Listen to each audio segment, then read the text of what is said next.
এই খাবার দাবারগুলোকে কোনোভাবেই ভোলা যাবে না। শীতের সকাল হোক কিংবা দুপুর, রোদে একটু গেলে পর শরীরটা একটু ফুরফুরে লাগে। আর আমার তো ভীষণ ভিটামিন ডির অভাব। যাই হোক, আজকে হাত ভরে বাদাম দিয়ে চিড়ের পোলাও করব। আপনারা দেখেই বুঝতে পারছেন চিড়াগুলা এত সুন্দর, না বেশি পাতলা না বেশি মোটা।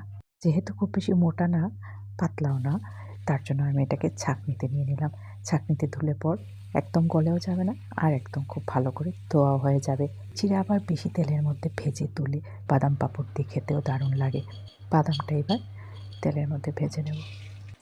আর গাছেরই কারি পাতা রেখেছিলাম ফ্রিজে, আলু, ফুলকপি, পেঁয়াজ, গাজর একসাথে ছোট ছোট করে কেটে রাখা।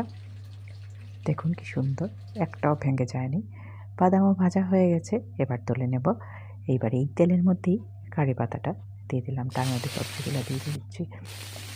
আমরা ছোট থাকতে ঘটি গরম বা চটপটিওয়ালার কাছ থেকে ঘটি গরম বা চটপটি কেনার সময় সবসময় বলতাম, বাদাম একটু বেশি করে দাও, বাদাম একটু বেশি করে দাও। এখানে দেখেছেন আপনারা হলুদ আর লবণের সাথে অল্প একটুখানি মিট মশলা আর চিনি দিয়েছি।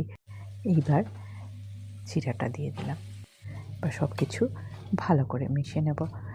চিড়ার পোলাও আমি আগেও শেয়ার করেছি আপনাদের সাথে। এইবার হাত ভরে বাদাম ভাজা দিয়ে দিলাম, যেটা আমি সবসময় বলি, 12 মজা বা চটপটি কেনার সময় একটু বেশি করে বাদাম দাও না। ওরা 2-4টা বাদাম দিয়ে চটপটির প্যাকেটটা আমাদের হাতে ধরিয়ে দেয়, আর খাবার সময় মনে হয় ইস, আরও 2-4টা বাদাম যদি থাকতো। এইসব অথেন্টিক রান্না যদি আপনাদের ভালো লেগে থাকে তাহলে অবশ্যই পাশে থাকার অনুরোধ রইল।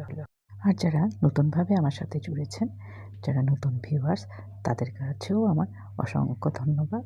যে আপনারা আশা রাখছি যে পুরো ভিডিওটা দেখেছেন আর আমাকে উৎসাহিত করবেন প্রতিনিয়ত। যদি ভালো লেগে থাকে তাহলে অবশ্যই শেয়ার করার অনুরোধ রইল। আজকের ভিডিওটা এই পর্যন্তই। সবাই খুব খুব ভালো থাকবেন, সুস্থ থাকবেন। পরের ভিডিওতে আরও অনেক গল্পের সাথে আর একটা নতুন রেসিপির সাথে দেখা হচ্ছে। টাটা সবাইকে।